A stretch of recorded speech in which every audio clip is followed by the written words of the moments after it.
Good day. Today is Tuesday, 16th September 2025, and before I start with my video, I need to advise everybody that tomorrow, Wednesday, 17th September 2025, I am flying to the United States, specifically to Chicago, where I shall be attending the 2025 Integrity Media Independent Journalists Award. And I have been very kindly invited to attend this event, and I am extremely grateful to my very generous hosts, and I expect to be meeting there with all sorts of other persons, members of the independent media community, Glenn Greenwald, Judge Napolitano, people from the Grey Zone, Max Blumenthal, Aaron Mate, and no doubt many, many others as well. I will be returning to London on Saturday.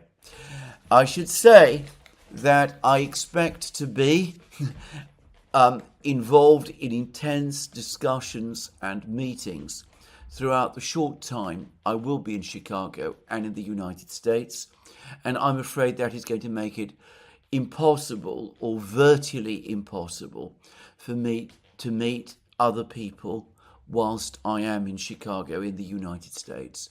For that, may I apologize to everybody who follows the Duran from Chicago in advance. Anyway, the other effect of this travel is that, as of course a journey from London to Chicago takes a long time, and a return trip from Chicago to London also takes a long time, and since I will be very busy whilst I am in Chicago, I'm afraid that is inevitably going to affect the output of my videos. I will endeavour as best I can to continue to provide videos during this period, and I have no doubt that I will be able to provide at least some videos during this period, but it is likely that they will be of shorter duration, and well, they might not be as frequent as they normally are. All I can say about that is, again, apologies. Bear with me for this. I'll be back, as I said, in London on Saturday, and though no doubt there will be all sorts of important things also pressing on me on my return, as soon as I am back in London, it will be business as normal. Anyway, let's move on with the topics of today's program. And the first thing which I must discuss is the fact that there's now been a decision by the UN Commission of Inquiry stating that they've investigated the circumstances of Israel's Gaza operation. They provided a 73-page report, which I should say I have not read fully. I've only read summaries of it. But anyway, their clear conclusion is that Israel is indeed committing genocide in Gaza. And they are also saying that Israel has intent to commit genocide, a finding which is, of course, essential in order to come to the conclusion that Israel is committing genocide in Gaza. Now, this is an important commission within the UN system. Some of the people who have been involved in drafting it are very well known in international law circles. The chairman of the commission, Navi Pillai, is a former judge from South Africa, where she was heavily involved in the anti-apartheid movement and was appointed to the High Court of South Africa by none other than Nelson Mandela himself. Anyway, this is not a report that can simply be rejected or dismissed.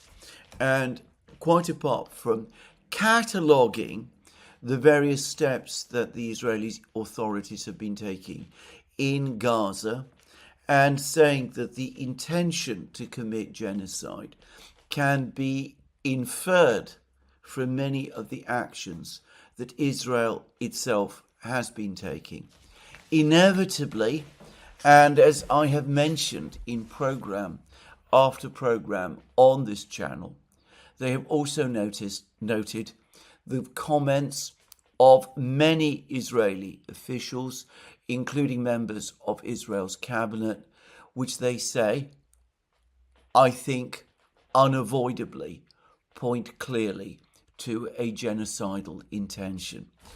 I have said in the past, in many programs, that I was astonished, that I have been repeatedly astonished, putting aside the things that Israel has been doing. I have been astonished that senior Israeli officials and cabinet ministers, no less, have been so uninhibited and unrestrained in their use of language, and have, by doing so, made, certainly I would say, their intentions clear, and have undermined whatever case it was that Israel thought it was making, both in this commission and ultimately in the International Court of Justice, where a case against Israel continues to proceed. Now, I ought to say that this finding of this commission, which has decided that Israel is committing genocide as defined by the 1948 Genocide Convention, is going to carry weight at the proceedings in the International Court of Justice. It is now, it seems to me, only a matter of time before the International Court of Justice gives a ruling that Israel is committing genocide. Now, this ruling, this decision by the Commission, and the judgment of the International Court of Justice, which is going to come, is going to be met with dismay and anger in Israel itself, amongst many people in the United States. It is going to be fiercely disputed and widely challenged. Inevitably, people are going to say that the fact that Navi Pillai chairs the commission, and that it is South Africa that is bringing the case to the International Court of Justice, that the two facts are connected in some way, and that the entire thing, the entire process, is biased and compromised. The immense, overwhelming problem with that argument is both the actions that have been committed in Gaza itself, and, as I said, the many things that Israeli officials, including Israeli cabinet ministers, people like Smotrich and Ben Gvir, but also others, and of course Prime Minister Netanyahu on occasion himself, the many things that these people have said. Even if other judges had chaired that inquiry, even if other judges were presiding over the case in the International Court of Justice, this evidence would still be the same, and all other things being equal, the likely effect would be to lead to the conclusions and the judgment we are inevitably going to get in course of time. Now, this didn't need to happen this way. I have already discussed in multiple places, including in programs I have made on this channel, how Israel could have taken a completely different course in October 2023. How it could, as a member of the United Nations, have sought assistance from the UN Security Council, how the UN Security Council at that time would have been extremely sympathetic and supportive of Israel, how the Arab states, every single one of them, apart perhaps from Qatar, which would not have been able to hold out against the general consensus in the Arab world, how the Arab states collectively are deeply hostile to Hamas, how Iran was deeply embarrassed by the whole attack by Hamas on Israel, which US and Israeli intelligence agencies have apparently concluded is Iran had no role in.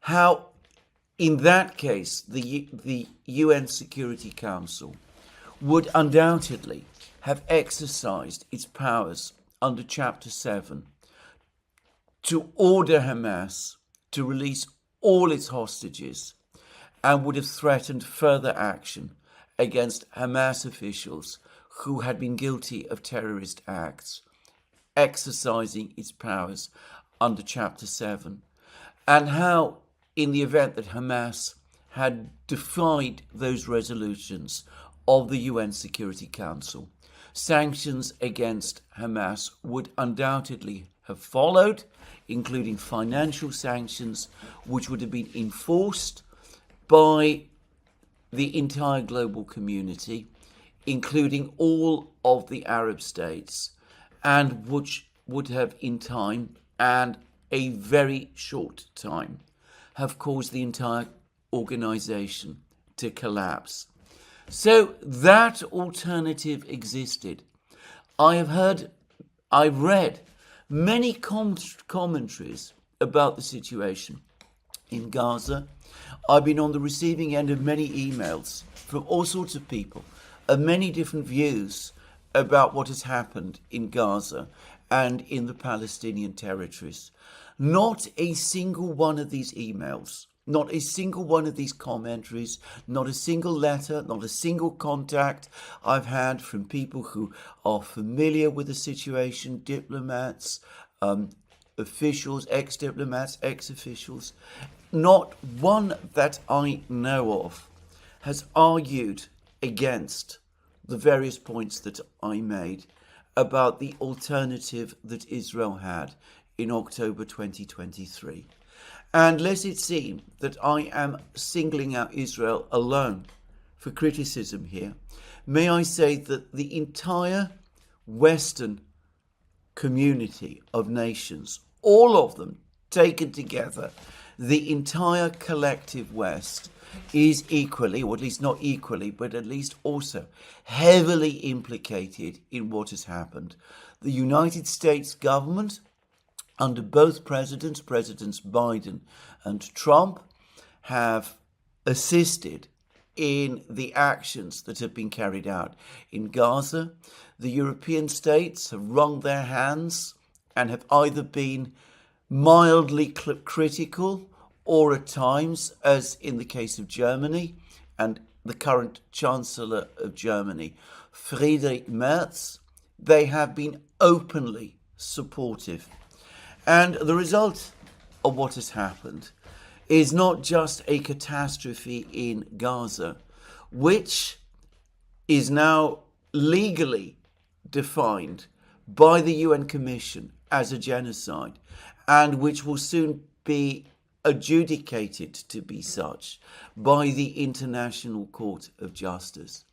But we also see a general turning against Israel, and of course Israel itself now locked into a whole series of escalating conflicts across the Middle East, in Lebanon, in Syria, against Iran, and most recently against Qatar, a country which until recently was a firm ally of the United States, and which is now apparently making clear that it is no longer confident that the United States is able to provide it protection, and which is seeking the support of the other Gulf states, who apparently intend to give this as well, all as a result of the recent Israeli attack on Qatar, which sought to kill Hamas officials who were in the process of discussing ceasefire proposals sent to them by Israel's ally, the United States. And the US Secretary of State, Marco Rubio, has now rushed to the Gulf. He appears to be trying as hard as he can to avert a major diplomatic rupture there. It's interesting to see what he will be able to do. But anyway, the fact is that all of the various actions that Israel has been taking since October 2023, which have each followed directly from the other, have made Israel's position worse and worse. And if you disagree with that, consider what is now happening, first in the UN General Assembly and in Israel itself. Because in the UN General Assembly, there are now moves, preparations for a resolution, further resolutions. One resolution has already been passed, which was very critical of Hamas. And to repeat again, Arab states, almost without exception, are extremely hostile towards Hamas. Hamas has very few friends in the Arab world. Anyway, this resolution, already whilst critical of Hamas, is also still more critical of Israel. It is now supporting the establishment of a Palestinian state, the recognition rather of a Palestinian state, recognition of the Palestinian state and its full membership in the General Assembly now looks inevitable. And the moment, of course, is the Palestinian state is established and recognized as such by most countries in the world and obtains a place in the General Assembly. That Palestinian state begins to attract the rights and protections accorded to all states under the UN Charter, and that over time, I have no doubt at all, is going to have an increasing effect. And the other thing which shows the situation that Israel finds itself in now is an extraordinary speech made today in Israel by the Israeli Prime Minister Netanyahu, the single individual who, in my opinion, bears the greatest responsibility. I'm not saying the sole responsibility, but the greatest responsibility for the situation in which Israel finds itself in today. Because Prime Minister Netanyahu is now talking about how Israel is soon going to find itself isolated, how it needs to prepare for sanctions, how it needs to reorganize its economy on the basis of autarky, self-sufficiency, in other words, comments which appear to put in doubt even Israel's long-term relationship with the United States.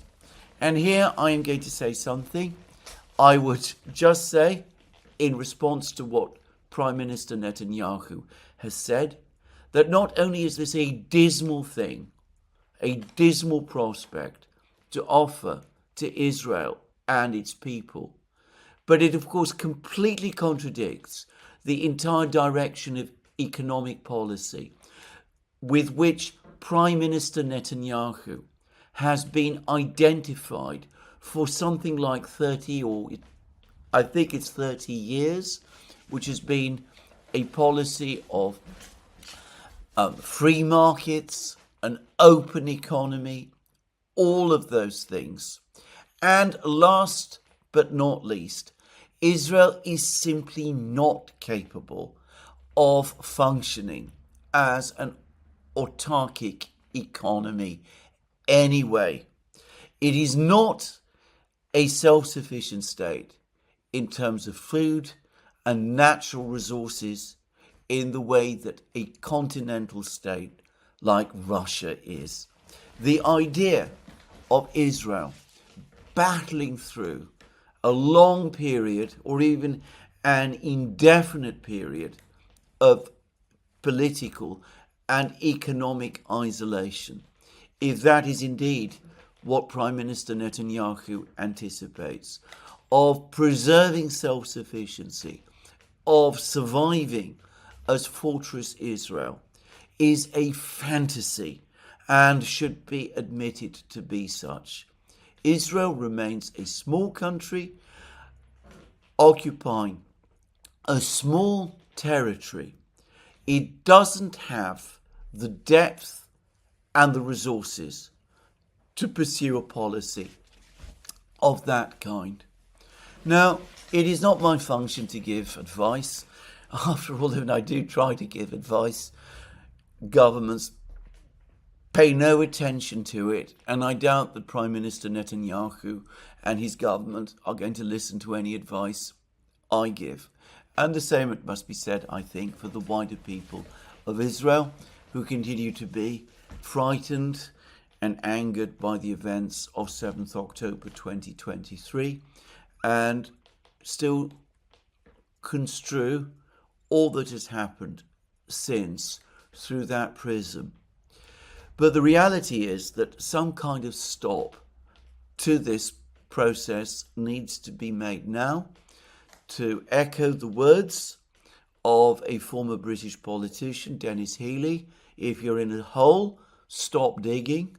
The Israelis need to rethink their policies towards their neighbours. They need to start looking for negotiated and diplomatic solutions to their problems.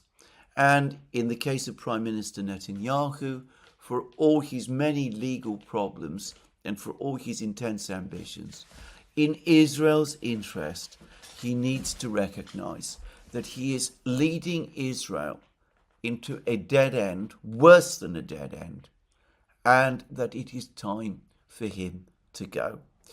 I judge this decision by this UN Commission to be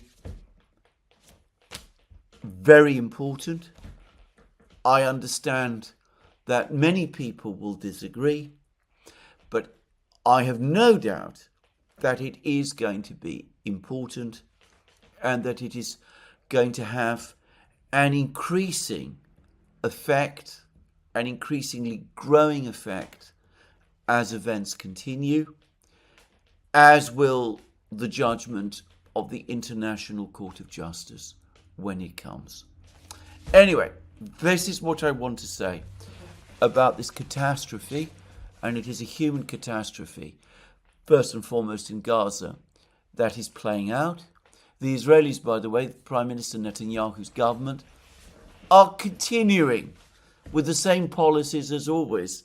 I read reports today about how the Israeli army continues to advance deeper and deeper into Gaza, how Israeli tanks are rolling into the territory, how there's another attempt being made to track down and kill the last remaining Hamas fighters. I've heard this so often and so many times now over the last 3 years, just to say.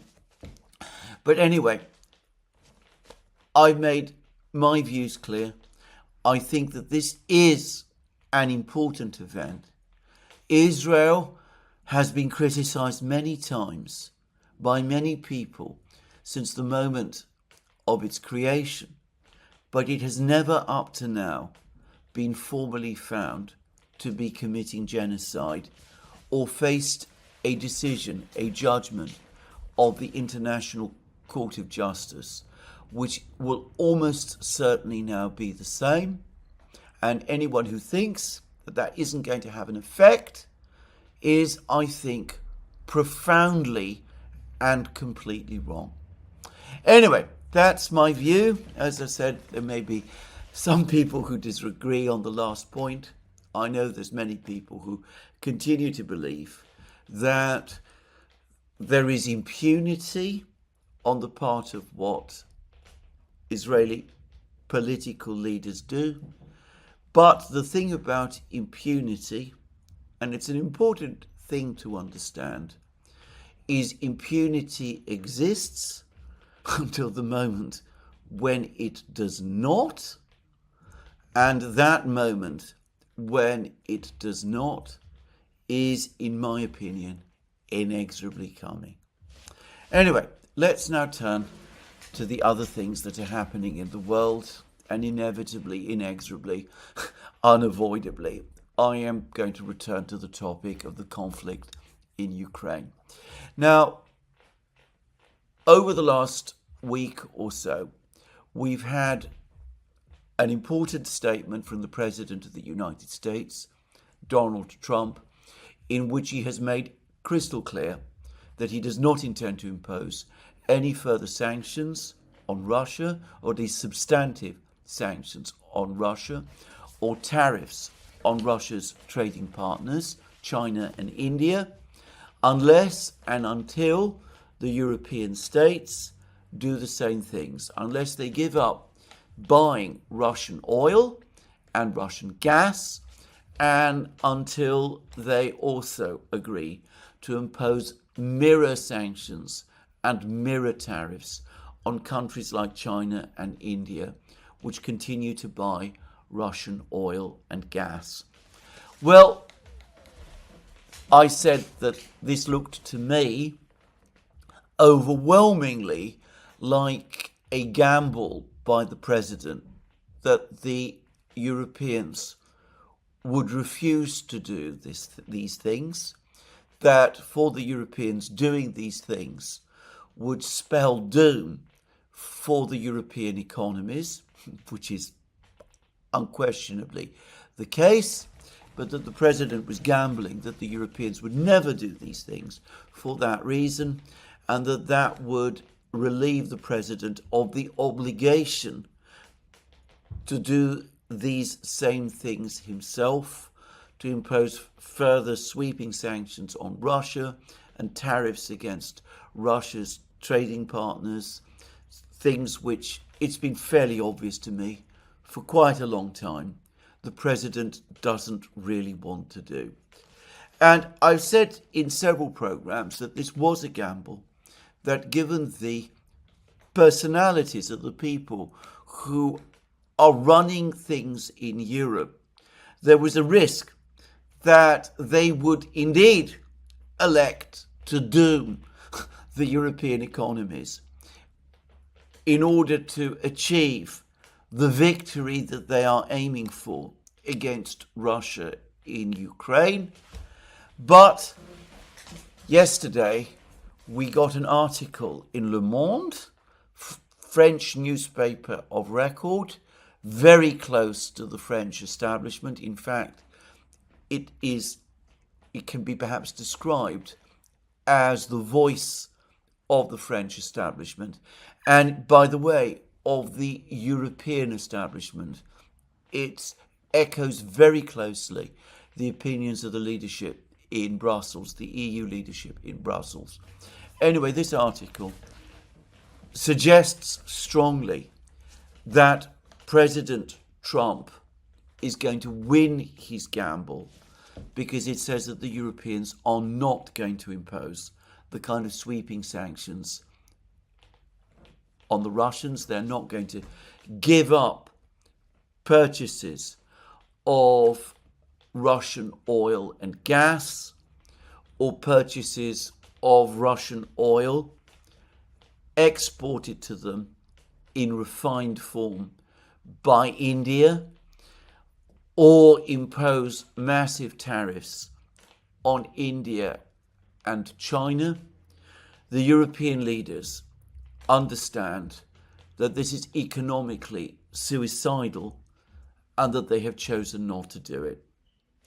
And over the course of today, there have been reports appearing in the American media, Politico, I believe, that the European Union has indefinitely postponed announcement of its 19th package of sanctions against Russia. They are in that position which they admitted to themselves some weeks ago, where they have effectively exhausted all the sanctions against Russia that they can impose. The entire exercise of the 19 sanctions package was to try to get the Americans to impose massive additional sanctions against Russia, to get the president to adopt the bone-crushing sanctions proposed to him by Senators Lindsey Graham and Richard Blumenthal. And once it became clear that the Americans were not going to do that unless and until the Europeans imposed mirror sanctions of their own, the entire 19th sanctions package became meaningless because of the impossibility for the Europeans of doing what the Americans are asking for.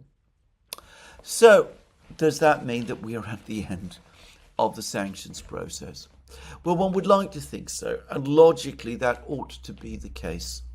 But of course, with Europe, with the United States, with the attitudes in the collective West being what they are, it might be dangerous, extremely unwise, in fact, to make that assumption. I'm afraid that I think it is equally likely, perhaps more likely, that over the course of the next few weeks or months, some new proposals for sanctions will emerge. And as the situation on the military front lines continues to deteriorate for Ukraine, that the Europeans will finally decide that the moment has come when they're going to have to do at least some of the things that the Americans are demanding of them, if only to get the Americans themselves to do more than the Americans, or at least Donald Trump, for the moment, seem keen to do. So this is where we are. This is where we have reached at the present time. We are in Europe at a dead end. Now, this was not only predictable, it was predicted. It was predicted by many, many people. I could single out myself and the Duran, but that would be unfair, because over the last couple of years, many other people have been saying the same thing for a very long time now. I discussed in my program yesterday the various highly pertinent questions that Lord Robert Skidelsky has been making to the British government in the British House of Lords. There's just one example of someone of known eminence, the great biographer of J.M. Keynes, a man of tremendous scholarship and, by the way, political understanding. And he's been making these points, as so many other people have been making these points. And the European leadership has closed its ears to them. They've thought that they could manipulate and persuade Donald Trump, who was elected on a platform of exiting the conflict in Ukraine, to recommit to it, to, in effect, adopt former President Joe Biden's policy of unlimited support for Ukraine. They weren't taking into account the movement of opinion in the United States itself. They haven't been taking into account the movement of opinion in Europe itself. They're closing their eyes and remaining solidly silent about the immense economic damage that their economic war against Russia has inflicted on the people of Europe. And all of this, despite the fact that people, lots of people, have been telling them for years that what they've been trying to do simply wasn't going to work. If we're talking about Britain, one person, at the very least, who the British government might have been listening to was the former diplomat Ian Proud, who I'm privileged to count as a personal friend, who was at the forefront of crafting and enforcing the sanctions against Russia, and who was repeatedly giving advice that they weren't going to work. But no, we persisted with this, and now in Europe, in Britain, we're at a dead end, at least for a moment, and we simply do not know what to do. Radek Sikorski, the Polish foreign minister, as I said yesterday in my program yesterday, now says that giving Ukraine security guarantees is an absurd idea. It's one that nobody should take seriously, because security guarantees implies a willingness by the Western states to fight Russia on behalf of Ukraine, whereas the entire story of the special military operation shows that no European or NATO or Western state, including the United States, is prepared to do that. Sikorski floated again the idea of a no-fly zone in Western Ukraine.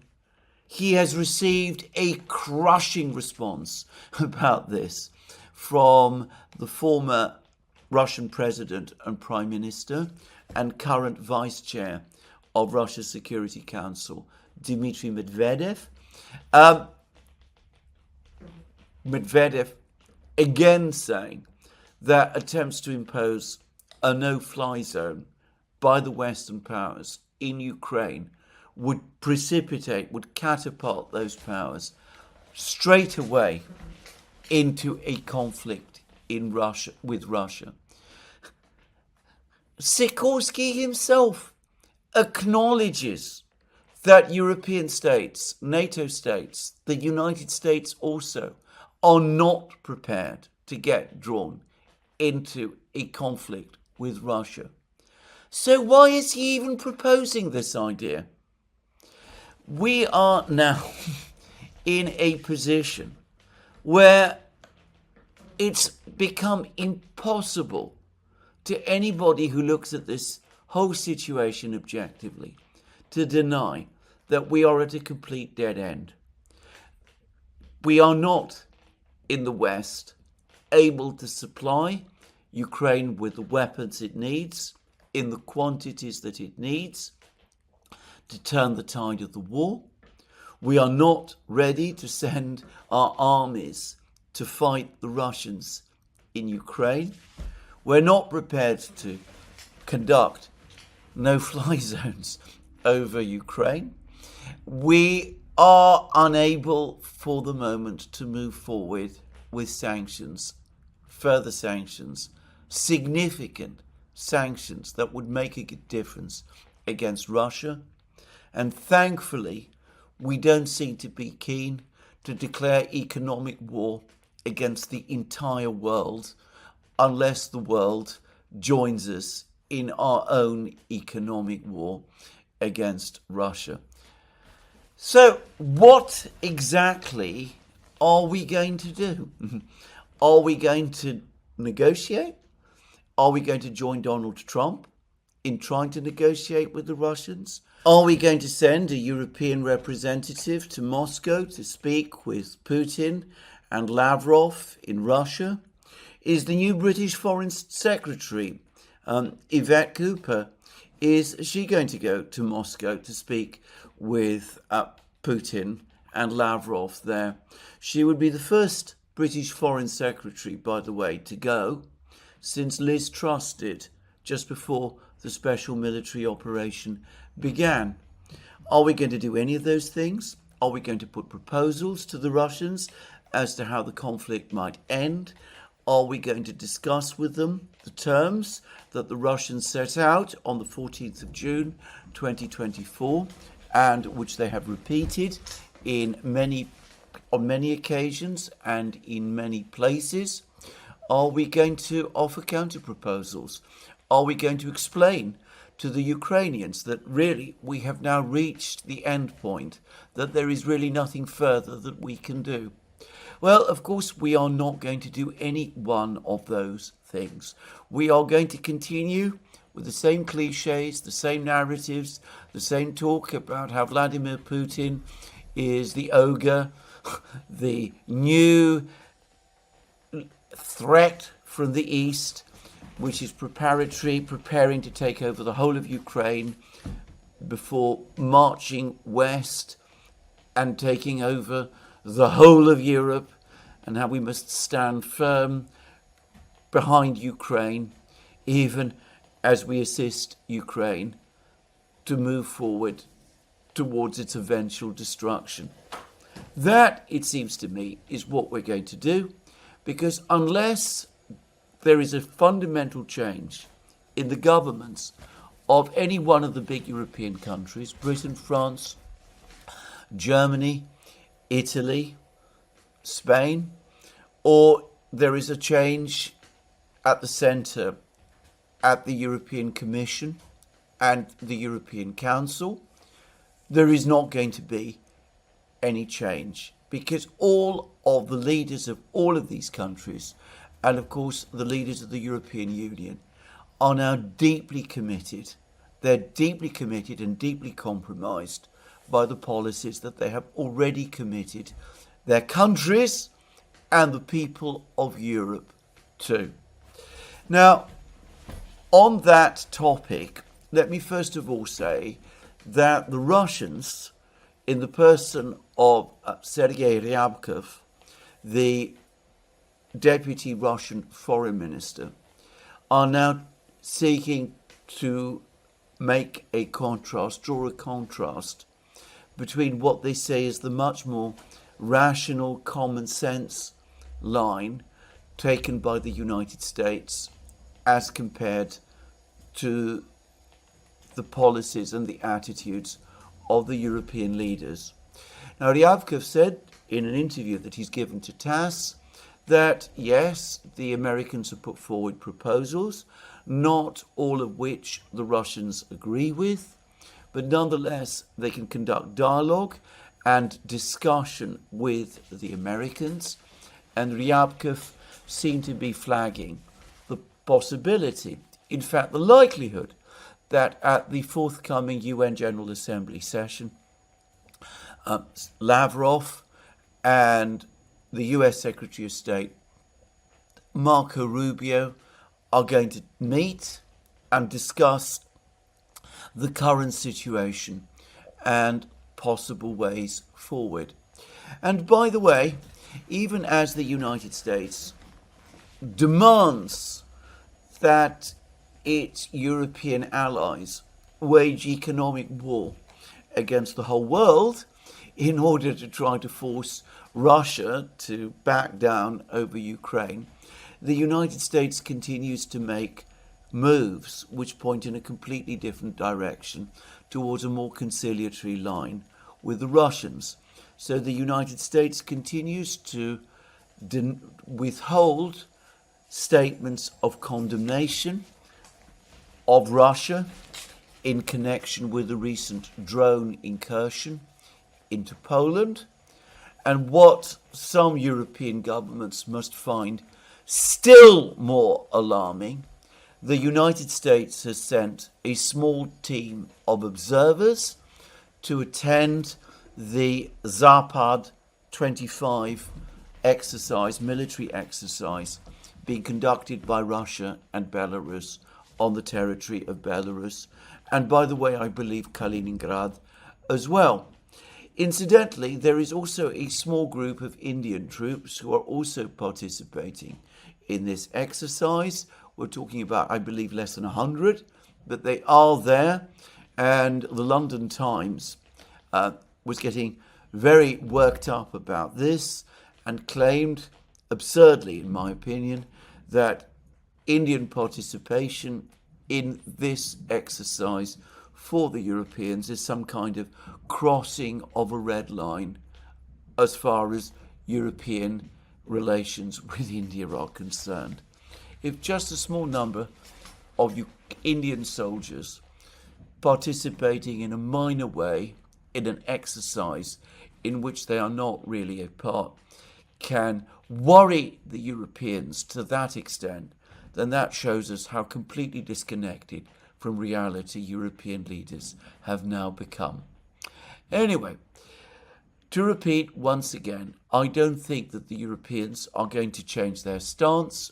Ryabkov may be drawing these contrasts between the Americans and the Europeans, but the Europeans are not going to be fazed by that. They're going to continue the same hard line that they have always followed. I see no reason to think that that is going to change. There is no mood in Europe amongst the political elites to change the approach towards Russia and Ukraine. And of course, they still comfort each other that everything is going well, that the situation is under control. The Ukrainians are holding their ground, as we will see later in the program. None of those assertions, none of those confident assertions are true, but that seems to be what they're all currently hiding behind.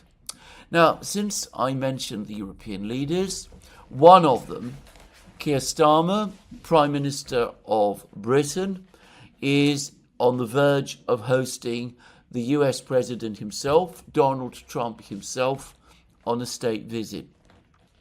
This was a state visit that Starmer invited Trump to back in February, when Starmer was trying to persuade Trump to agree to provide a backstop to European troops who would enter Ukraine as part of a peacekeeping or reassurance force.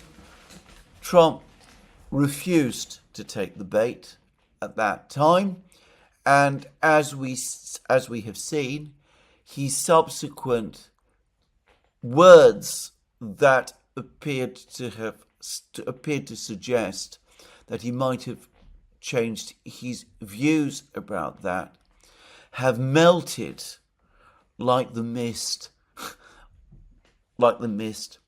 on a summer morning. Anyway,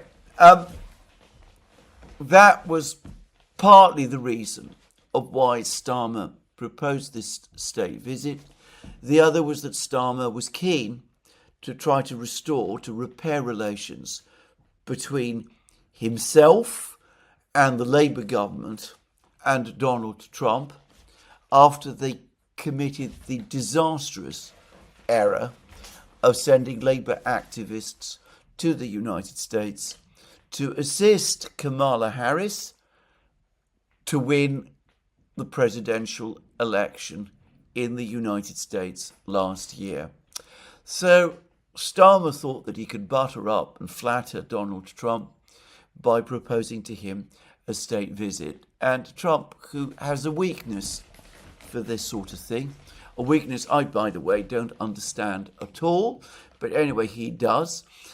He accepted this offer. He agreed to come and participate in this state visit, and it does seem to have played some part in soothing relations between Keir Starmer and Donald Trump.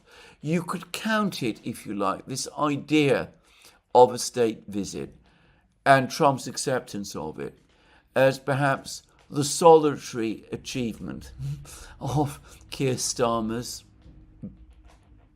administration.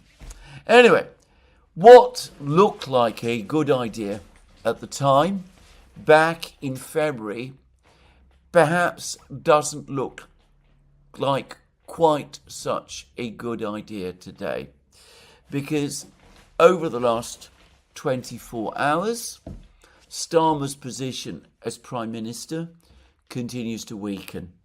Firstly, he lost another of his senior aides yesterday. It turned out that that aide had been writing on WhatsApp extraordinary messages, really offensive messages, I read some of them, about a dissident Labour MP. I'm not going to discuss that. But anyway, it was, these messages were full of sexual innuendo, and this individual was forced to go, weakening the position of Starmer's all-powerful chief of staff, Morgan McSweeney, further, and Starmer's position overall, altogether, and overall. And then in the next few hours, it emerged that Starmer was indeed aware of all the new documentation, the new emails that had suddenly surfaced, that had been exchanged by the sacked and disgraced British ambassador, Peter Mandelson, and Jeffrey Epstein, which suggested that the friendship between Mandelson and Epstein was closer than the British government had wanted to imply.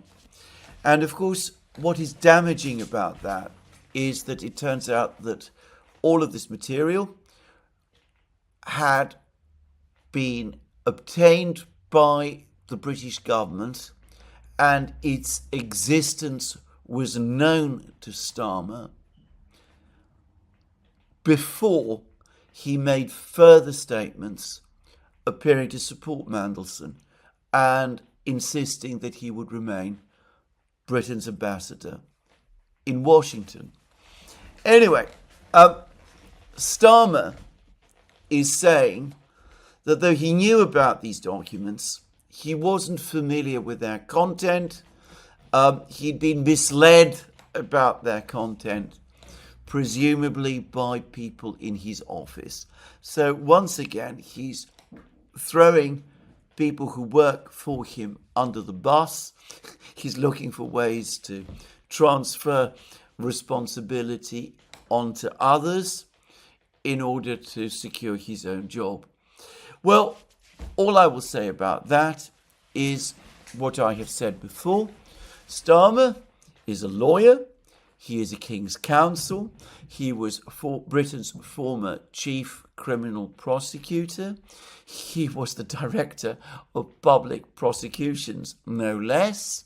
It is second nature for a lawyer to examine documents before commenting on them or saying things which those documents might undermine what the lawyer has said. I've never known it otherwise.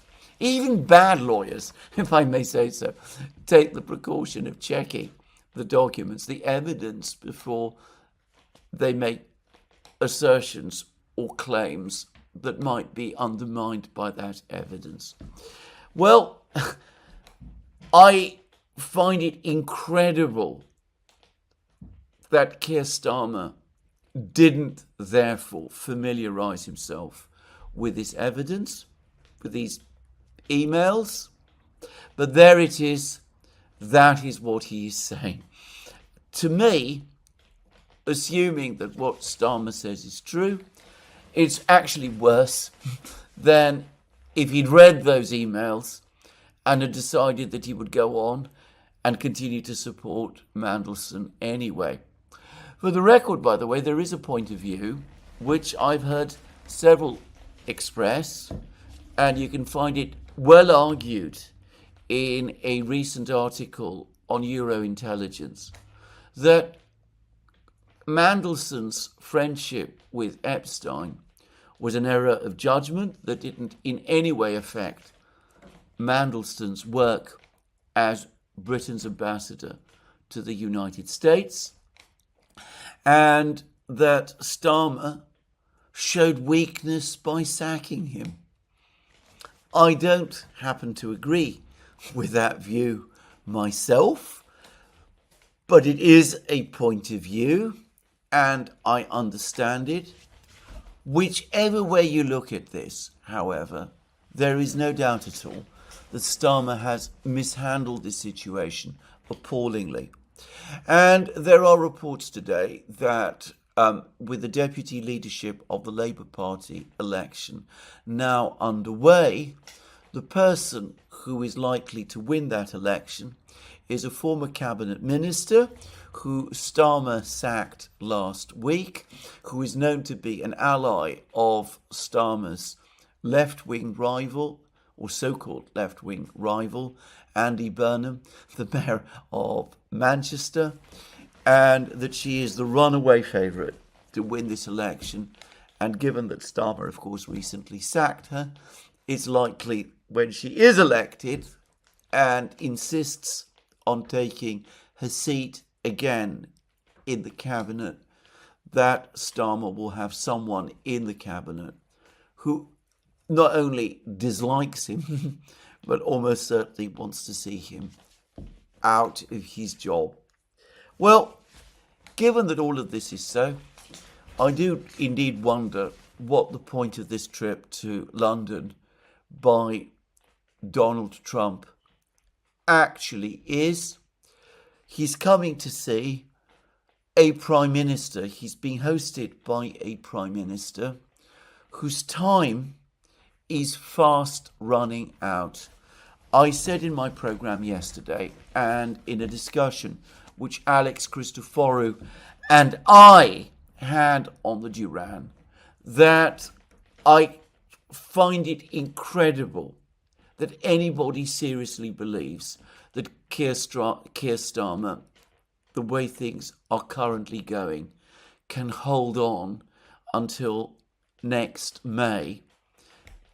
And, well, I suspect that over the next couple of weeks, as things continue to go from bad to worse, demands that he steps down much sooner than that are going to start to grow. So anyway, whether he realizes it or not, Donald Trump is coming to Britain and is going to be hosted by a prime minister who, as Donald Trump says in his own inimitable way, is looking increasingly like a loser. Whether Donald Trump actually wants to be associated with this person, I can't imagine. And I would also quickly add that if Donald Trump has any ideas that appearing to endorse Starmer is going to help Starmer, given Trump's own unpopularity in Britain, the reality is that an endorsement of Starmer by Trump would almost certainly, as far as the Labour Party at least is concerned, it would be the kiss of death. Anyway, there we are. That's the mess politically that we are in Europe. The Russians, the situation there in Russia remains completely calm. I have noticed, Putin has given another fast, wide-ranging speech about the Russian economy, its present challenges, its future prospects. He's been outlining plans for the Russian economy, looking forward towards the future. What political leader in Europe is currently in any position to do currently anything like that? Anyway, that brings me back to the war. And the most important thing, as far as I'm concerned about the war, is that we're now starting to get more and more comments, this time from Ukrainian sources, that appear to corroborate what Radovka has been saying about the military situation northeast of Pokrovsk, that the Ukrainians have been conducting counterattacks in that area, but that those counterattacks have been almost entirely successful. Yes, the Ukrainians might have recaptured Vladimirovka, one of the villages that the Russians captured. They might even have recaptured another village called Plavny, which is located next to Vladimirivka. But overall, the Ukrainians are making no progress, and in fact, in some of the area of the Russian breakthrough, the Russians are advancing again. Supposedly, they've made further advances around Zoloty Kolodias, and there are also reports that the Russians are now reinforcing their troops in this area, which may be a sign that they expect that before very long, the Ukrainian counterattacks are going to exhaust themselves, that the Ukrainian forces are no longer able to sustain their attacks for much longer, and that, of course, when that happens, that will be the moment for the Russians themselves to go back on the attack and to capture more ground against Ukrainian military units that have become increasingly depleted and exhausted in the battle. Now, amongst the people who have been making these comments on the Ukrainian side, that the claims from Ukraine from the Ukrainian General Staff, from the 1st Azov Corps, about huge successes northeast of Pokrovsk are untrue. Amongst those who have been rebutting these claims are people like Mariana Bezuglaya. She says that the whole thing is just fiction. And others also, Ukrainian military people or bloggers who are close to the military side of things in Ukraine, they are increasingly pouring cold water over all of these claims of success in these counterattacks, which have been coming from the General Staff of the Armed Forces of Ukraine. Now, if all of this information is true, and I have to say some of this is now, to repeat again, coming from Ukrainian sources, if this is untrue, if this is true, if it is indeed the case that Ukraine's counterattacks northeast of Pokrovsk have been a failure, then it seems to me still more likely that what Radovka has been telling us about the situation in western Pokrovsk and in Udachny and north of Udachny and in the Pokrovska mine and outside the village of Grishinyo, north of the E50 road, that the Russians have either captured all of this territory or are advancing through it as they tighten their grip on Pokrovsk itself. It makes it much more likely that all of that information is true as well. In which case, the Ukrainians are facing a major operational crisis in Pokrovsk, which could be resolved very quickly. That may be, as I said, the reason why the Russians are moving reinforcements to this area, in which case we're going to see major developments in the Pokrovsk area probably within the next, well, I'm guessing the next 2 weeks or so. Let me repeat again that I am not myself personally there. I'm getting all of this information from sources which claim to have information about what is happening on the ground. The Russian sources have been insisting that Ukrainian claims of successful counterattacks northeast of Pokrovsk were untrue, and that it is the Russians who hold the strategic initiative and who are tightening their grip on Pokrovsk. Ukrainian sources are saying that also, but I am not there. I am not speaking from direct knowledge, therefore. But the accumulation of information from multiple sources, Ukrainian and Russian, is so strong now that I have to come round and accept that the overall impression of the Battle of Pokrovsk, provided by Redovka, the Russian newspaper, is true. Now, amongst the most bitter statements made about the whole situation in Pokrovsk, amongst them have been comments which, in fact, only slightly allude to the Pokrovsk situation, but which do nonetheless allude to the Pokrovsk situation, from Marina Berlinskaya, another Ukrainian military blogger and reporter. And the other thing that really struck me about what she was writing is her intense anger and bitterness towards the European governments, towards the leaders of Europe, and her effective concession, admission that Ukraine is going down, that it is likely before long to lose the war. Now,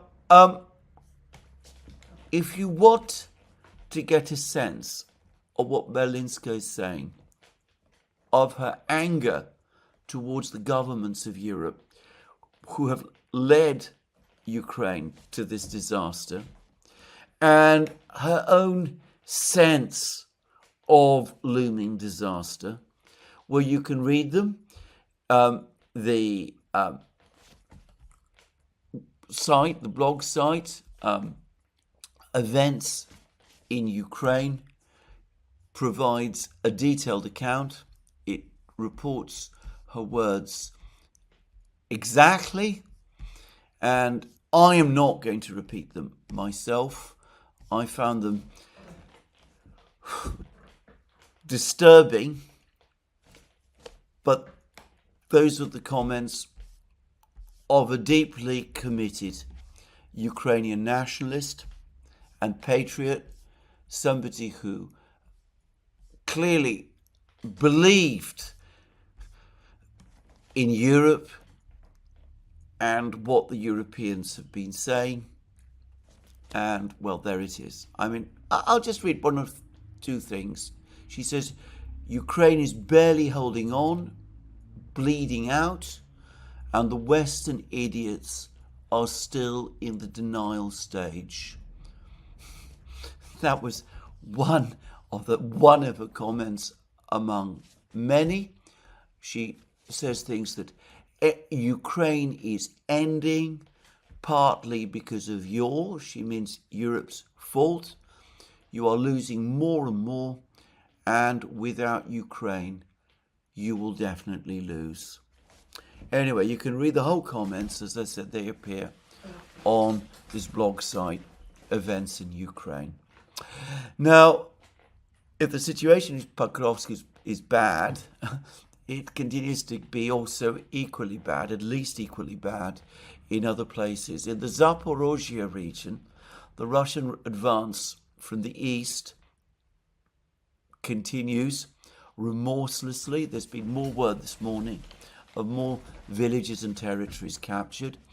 And there are reports this morning that the Ukrainians are evacuating the civilian population from the town of Poltavka, which strongly suggests that the Ukrainians believe that this town is going to be the target of a Russian attack fairly soon.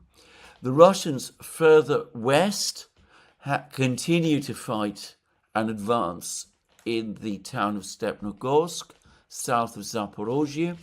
They have just destroyed a bridge across a small river, which was on the main motorway between the city of Zaporozhye itself and Stepnogorsk. This was the motorway through which the Ukrainians sent most of their reinforcements to the garrison in Stepnogorsk. The fact that the Russians have destroyed this bridge, I think, confirms that they absolutely do intend to capture Stepnogorsk, and it is likely, it seems to me, that they will do so fairly soon. And, well, that will obviously bring them much closer to the city of Zaporozhye from the south. As I have said many times, I am not the best person at reading maps, but from what I can see, it looks to me as if the Russian advance from the east, if you take its starting point as Velikaya Novoselka, has now covered perhaps between a fifth and a quarter of the distance to the city of Zaporozhye itself. And given that this Russian offensive only began in August, this looks like a very rapid advance to me indeed. And I was reading somewhere that if the Russians are able to capture these villages, these big villages, Veliko Mikhailovka, Poltavka, Uspenivka, that they're now approaching, there are no important inhabited centres, and it is open countryside without many forests or rivers or other natural obstacles lying in front of the Russians until they reach Zaporozhye city itself and the Dnieper. So it could be that just as the situation in Pokrovsk is now approaching what could be its final crisis, the same may be true, though perhaps with a delay of a few weeks, in the fighting in Zaporozhye as well. Now, if the situation in Pokrovsk and Zaporozhye is becoming critical, not even the Ukrainians are denying, not even Deep State is denying, that the situation in the Siversk-Liman area for the Ukrainians is now becoming increasingly catastrophic. The maps that even the Ukrainians themselves are now publishing not only show the Russians in complete control of the Serebyanka forest, and interestingly, the village of Serebyanka, which a few days ago, Andrei Marochko, the Russian commentator, actually said the Russians were withdrawing from. Obviously, that was an error. Anyway, not only do these Ukrainian maps show all of this territory fully under Russian control, but they're showing the Russians rapidly advancing southwards from this territory, even as they have established this big belt of territory from the east all the way to the northern outskirts of Siversk itself.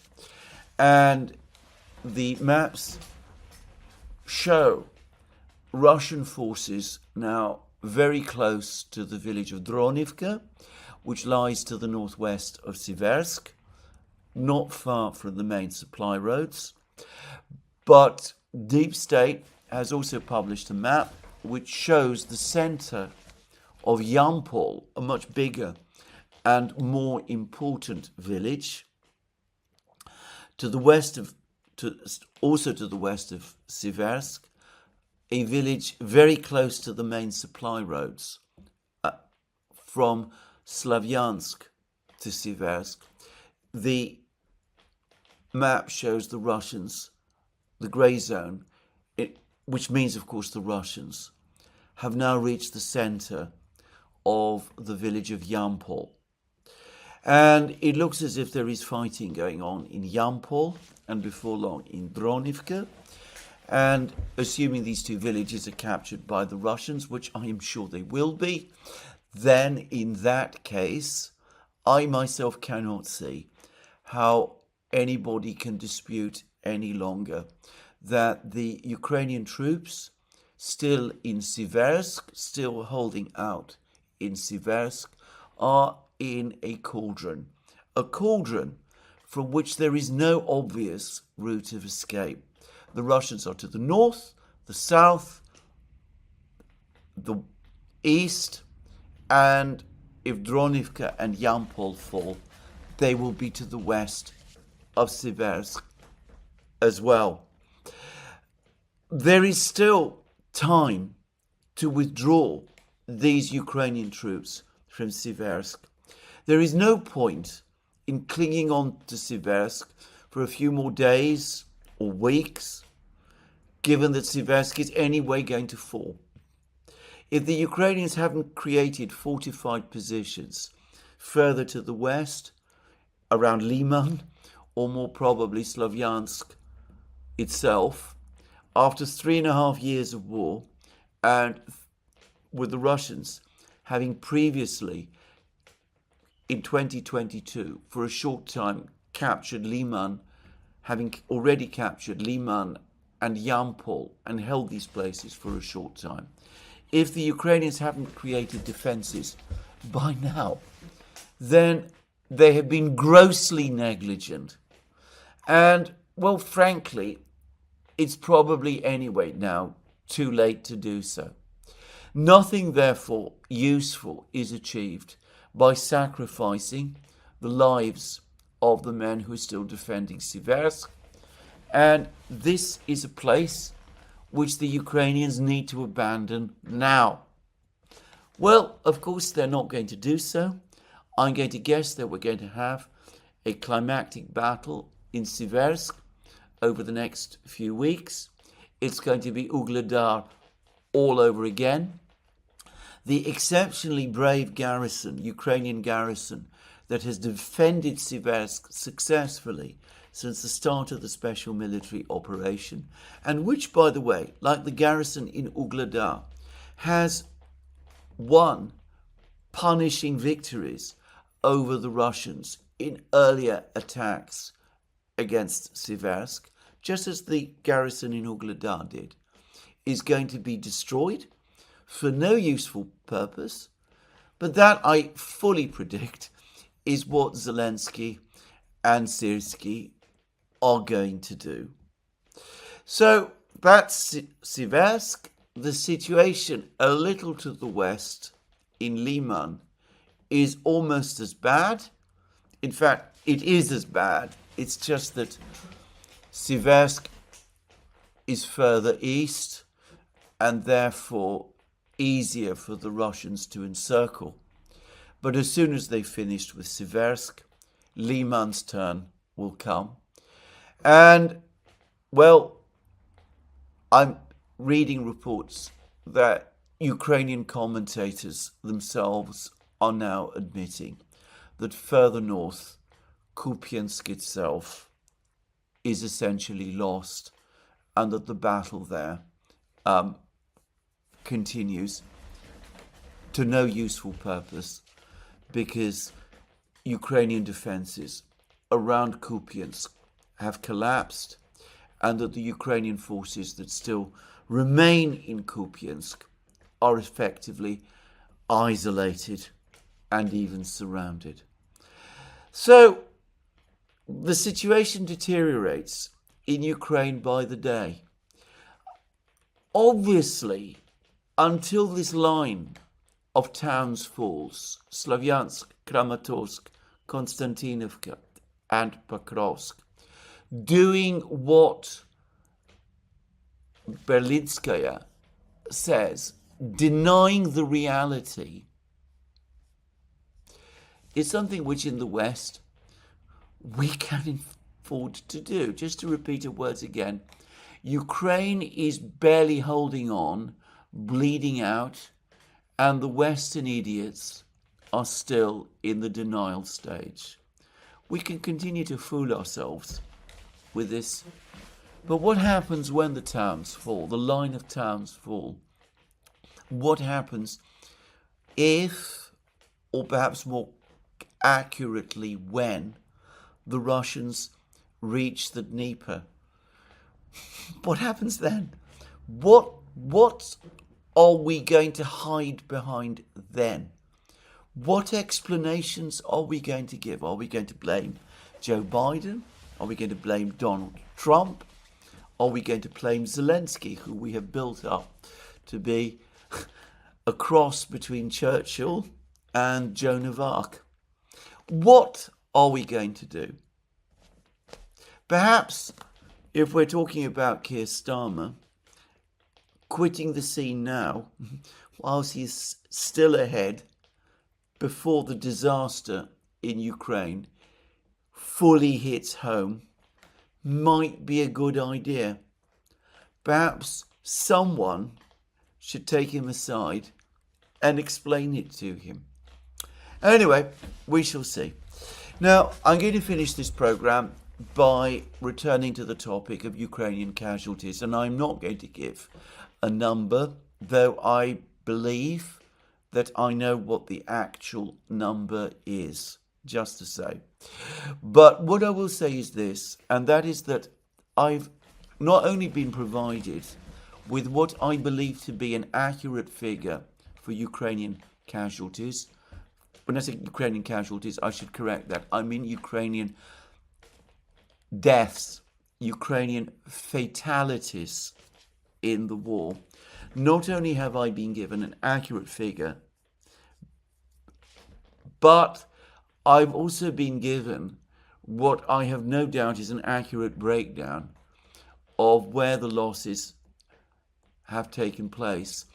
And we are talking about 3 major battles. And again, I am not going to give the numbers, if for no other reason, as I said, because I believe that this is going to be that these numbers are going to be classified fairly soon, if they're not already.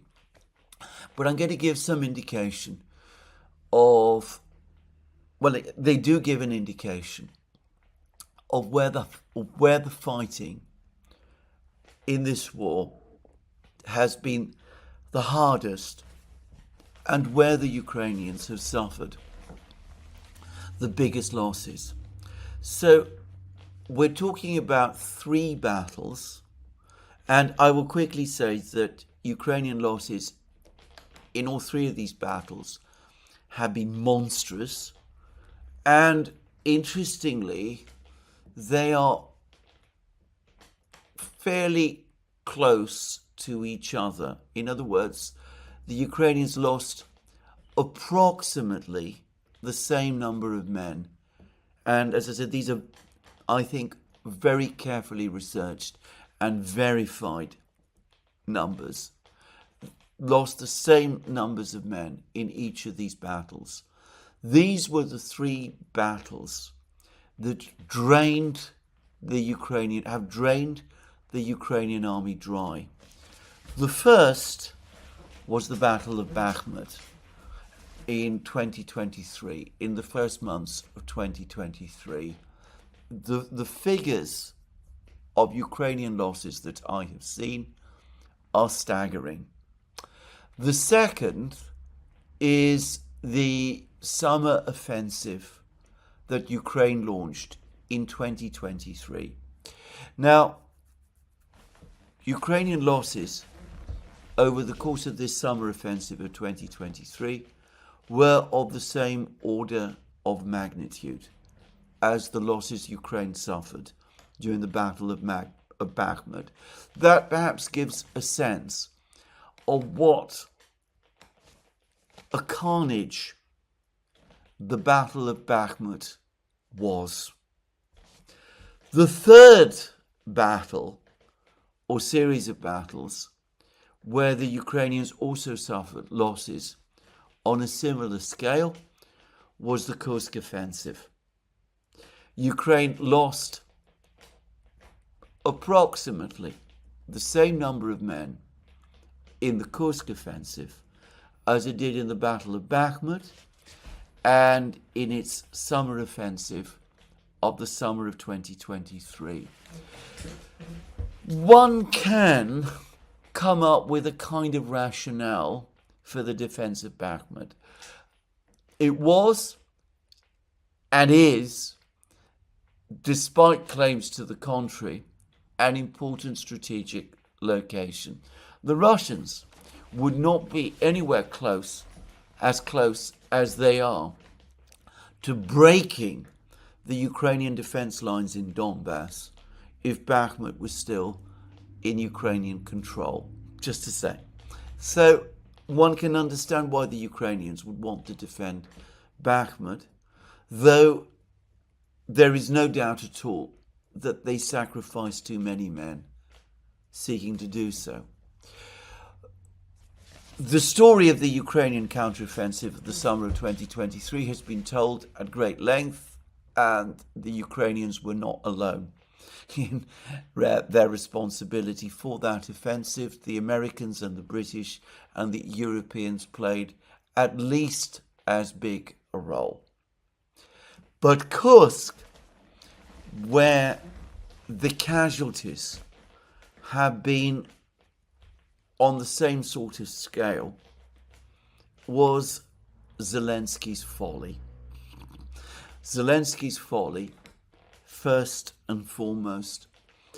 To those who ask themselves whether Zelensky is an asset or a liability for Ukraine, given what I've seen about the level of losses that Ukraine suffered during the Kursk offensive, well, the question answers itself. Zelensky is not just a liability for Ukraine. For many Ukrainians, he's been their gravedigger. Anyway, this is where I'm going to finish my program today. There'll be more from me soon. Let me remind you again that you can find all our programs on our various platforms, Locals, Rumble and X. You can support our work via Patreon and Subscribestar and by going to our shop. Links under this video. Last but not least, please remember, if you've liked this video, to tick the like button and to check your subscription to this channel. That's me for today. More from me soon. Have a very good day.